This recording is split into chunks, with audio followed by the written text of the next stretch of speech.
Good evening. Thank you, school board, for allowing me to come and talk to you about the end of the year athletics and how they did this year. Um, Before you all came in, I set out a report in front of you to look over and use a guideline as what I'm talking about throughout this presentation. This year was a very successful year for our high school. It was successful on and off the court as our student athletes performed at the highest level on the court and in the classroom. In all 3 seasons, we had award winners off each team for achievements on and off the court. It is, it is a very successful year for the coaches as they are really helping teach life lessons to these student athletes. And these student athletes are really grasping this um, life lessons as they comes from experiences as coaches. Now, um, what I mean by successful is not just by the wins and losses, but by how many students participated, how many teams we had. Um, I like to see the number of participants high in each um, sport. We had about 225 students enrolled this year. As you see in this chart, football was our highest participants at 36, which I think is kind of low for football. I'd like to see that up around 50. Um, but we had good numbers in each sport. Volleyball 25, women's basketball 26, wrestling 10, baseball 22. And if you look in the wins and losses, they all were above 500 or had winning records. Besides track and field and cross country, which is a little tough to um, gauge by team sport as it's more of an individual sport as well.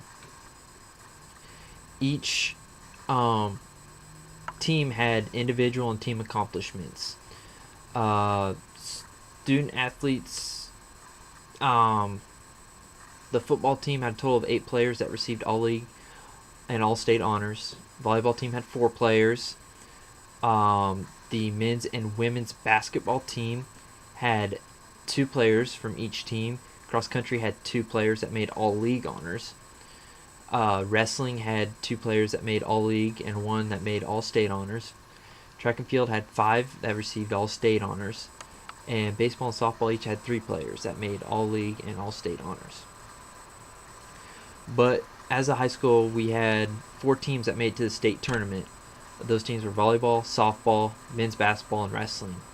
And out of those 4, 2 of them made it to the state championship game, and that was softball and men's basketball. Unfortunately, they lost and took runner-up, but to get to the championship game out of every team in the state is very impressive.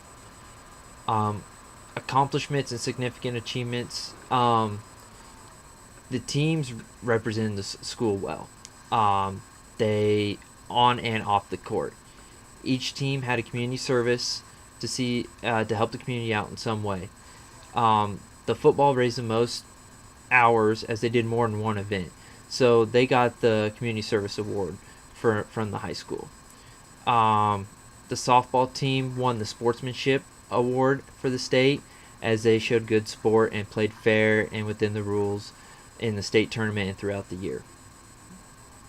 But we had multiple athletes off of each team that received academic awards on state tests and other tests that were taken throughout the year. This shows that the student athletes really focus on their grades and not just on the sports, as they want to strive to be the best that they can in the classroom and on the court. But as an athletic director, I couldn't be more proud of the coaches and the student athletes for grinding out a tough and successful year on and off the court. Now, today, one of the things that was brought to me was facilities. Um, some of the facilities need to have a little bit of upgrades or upkeep.